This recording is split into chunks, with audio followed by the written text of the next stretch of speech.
নমস্কার বন্ধুরা, টুকির রান্নাঘরে সবাইকে স্বাগত।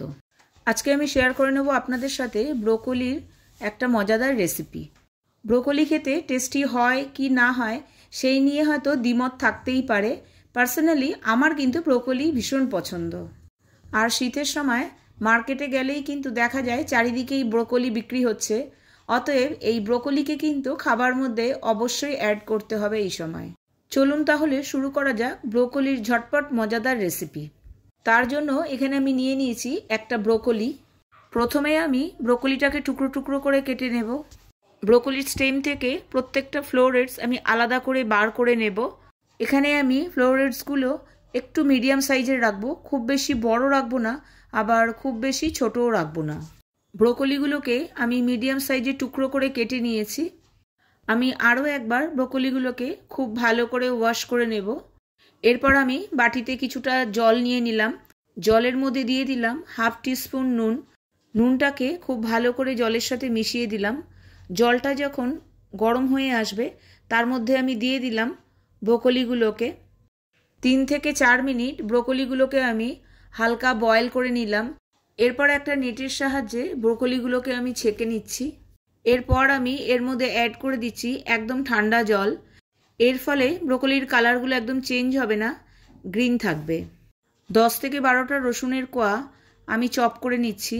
আর নিয়ে নিয়েছি 2টো পেঁয়াজ, সেটাকেও লম্বালম্বিভাবে কুচিয়ে নিচ্ছি। এরপরে কড়াইতে নিয়ে নিলাম 1 টেবিল স্পুন বাটার।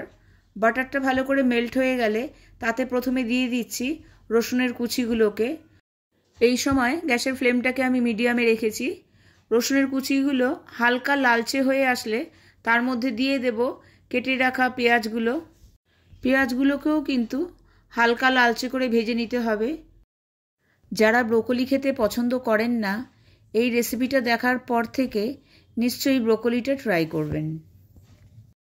দেখুন পেঁয়াজগুলো কিন্তু হালকা বাদামি রঙের হয়ে এসছে। এই সময় আমি দিয়ে দেব ব্রোকলিগুলোকে। ব্রোকলিগুলোকে দেওয়ার পর গ্যাসের ফ্লেমটাকে হাইতে রেখেই ফ্রাই করতে হবে, না হলে ব্রোকলির মধ্যে যে ক্রাঞ্চি ভাবটা আছে সেটা নষ্ট হয়ে যাবে। এখানে আমি দিয়ে দিলাম হাফ টিস্পুন নুন। নুনটা কিন্তু আপনারা আপনাদের স্বাদ অনুযায়ী ব্যবহার করবেন। খুব বেশি মশলা আমি এতে অ্যাড করব না।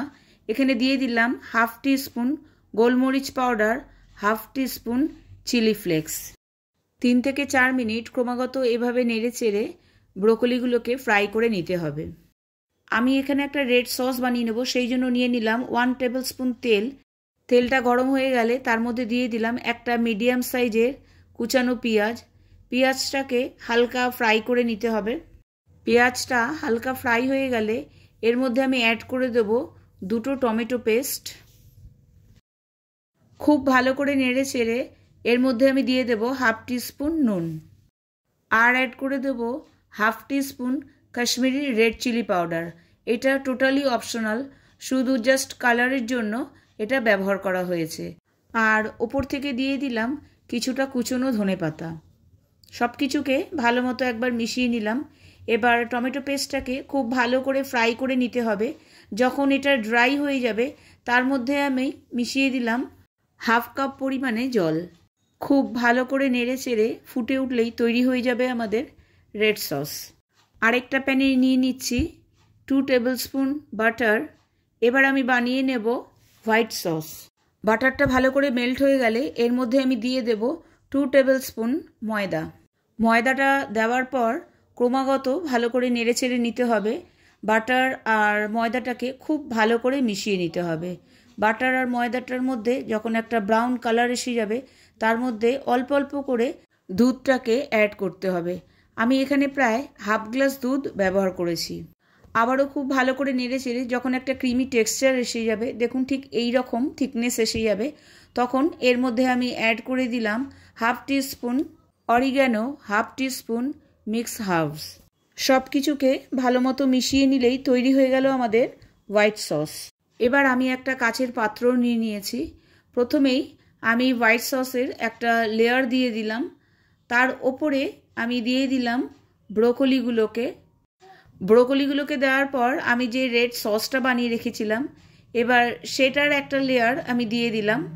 তার ওপরে দিয়ে দিলাম কিছুটা হোয়াইট সস। দেখতে কিন্তু দারুণ দুর্দান্ত লাগছে। সবার ওপরে দিয়ে দিলাম চিজ স্লাইস। এখানে কিন্তু অন্য যে কোনো ধরনের চিজ আপনারা ইউজ করতে পারেন, কিউব চিজও ইউজ করতে পারেন, মজারেলাও ইউজ করতে পারেন। চিজের ওপরে আমি একটু স্প্রিঙ্কেল করে দিচ্ছি অরিগ্যানো, মিক্সড হার্বস এবং গোলমরিচ গুঁড়ো। এবার এটাকে আমি ওভেনে বেক করে নিচ্ছি 3 মিনিটের জন্য। আপনারা চাইলে এটাকে কড়াইতেও বেক করে নিতে পারেন। দেখতে ভীষণই টেম্পটিং লাগছে, খেতেও কিন্তু দুর্দান্ত হয়েছে। অবশ্যই বাড়িতে আপনারা একদিন ট্রাই করবেন। যারা ব্রোকলি খেতে পছন্দ করেন না তারাও কিন্তু আনন্দ সহকারে খাবেন। Butter garlic cheesy broccoli serve করব আমি লেমন রাইসের সাথে। তার জন্য কড়াইতে আমি নিয়ে নিলাম 1 টেবিল স্পুন তেল। তাতে ফোড়ন দিলাম 3টে লাল শুকনো লঙ্কা, 1/2 টিস্পুন সর্ষে, 1/2 টিস্পুন বিউলির ডাল, 1/2 টিস্পুন ছোলার ডাল। 30 সেকেন্ড ফ্রাই করে নেওয়ার পর এর মধ্যে দিয়ে দিলাম 1 মুঠো চিনেবাদাম, 1 মুঠো কাজু বাদাম, আর দিয়ে দিলাম কিছুটা কারি পাতা। মিনিট 2 সময় ধরে একটু ভেজে নিতে হবে। তারপর দিয়ে দিলাম 1/2 টিস্পুন হলুদ গুঁড়ো। 30 থেকে 40 সেকেন্ড ধরে আবারও একটু ভালো করে ফ্রাই করে নিয়ে এর মধ্যে দিয়ে দিলাম 2টো কাঁচা লঙ্কা। ঝালটা আর নুনটা কিন্তু আপনারা আপনাদের স্বাদ অনুযায়ী ব্যবহার করবেন। এরপরে মিশিয়ে দেব আগে থেকে তৈরি করে রাখা রাইস। এখানে আমি ঘরের নর্মাল রাইস ব্যবহার করেছি। এছাড়া আপনারা চাইলে বাসমতি রাইস অথবা সোনা মাসুরি যে কোনো কিছুই আপনারা ইউজ করতে পারেন। রাইসটা দেওয়ার পরেই কিন্তু আমি হালকা করে একটু জলের ছিটে দিয়ে দিলাম। এখানে কিন্তু রাইসটাকে আমরা ফ্রাই করব না, হালকা একটু জলের ছিটে দিয়ে একটু ময়েস্ট করে রাখতে হবে রাইসটাকে। দিয়ে দিলাম পরিমাণ মতো নুন। আরও একবার জলের ছিটে দিয়ে সব কিছুকে ভালো মতো মিশিয়ে রাইসটাকে আমি ঢেকে রেখে দেব 5 মিনিটের জন্য।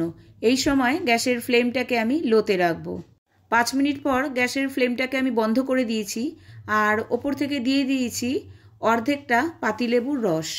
পাতিলেবুর রসটা দেওয়ার সাথে সাথেই কিন্তু রাইসের রঙটা একদমই পরিবর্তন হয়ে যাবে। সব কিছুকে একসাথে মিশিয়ে নিলেই তৈরি হয়ে গেল আমাদের লেমন রাইস। অবশ্যই লেমন রাইসের সাথে থাকবে বিটরুট স্যালাড। চলুন তবে দেখে নেওয়া যাক। এই কম্বোটা কিন্তু আপনারা অবশ্যই বাড়িতে একদিন ট্রাই করবেন। এখানে আমি বানিয়ে নেব খুব সিম্পল একটা বিটরুট স্যালাড। তার জন্য নিয়ে নিলাম কিছুটা পেঁয়াজ কুচানো, কিছুটা বিট কুচানো আর কিছুটা গাজর কুচানো। ওপর দিয়ে দিয়ে দিলাম পাতিলেবুর রস আর দিয়ে দিলাম অল্প পরিমাণে নুন। সবশেষে দিয়ে দিলাম কিছুটা গোলমরিচ গুঁড়ো আর কালারের জন্য দিলাম কিছুটা কাশ্মীরি লাল লঙ্কার গুঁড়ো। তৈরি হয়ে গেল আমাদের ভীষণই সিম্পল একটা বিটরুট স্যালাড। ভিডিওটা যদি ভালো লেগে থাকে অবশ্যই আমাকে কমেন্ট বক্সে কমেন্ট করে জানাবেন। আমার চ্যানেলের পুরনো বন্ধুদের জানাই অসংখ্য ধন্যবাদ। আর নতুন বন্ধু হয়ে থাকলে চ্যানেলটিকে সাবস্ক্রাইব করে আমার পাশে থাকার অনুরোধ রইল। নিচে দেওয়া বেল আইকনটি অবশ্যই প্রেস করে দেবেন, তাহলে আমি যখনই নতুন কোনো ভিডিও আপলোড করব সবার আগে পৌঁছে যাবে আপনার কাছে। রেসিপিটা লাঞ্চ অথবা ডিনারে যে কোনো সময়ই আপনারা ট্রাই করতে পারেন। রিয়েলি ইয়ামি একটি রেসিপি, আপনারা অবশ্যই বাড়িতে ট্রাই করবেন আর ভালো লাগলে বন্ধুদের সাথে অবশ্যই শেয়ার করবেন। আজকে তবে এই পর্যন্তই। টাটা।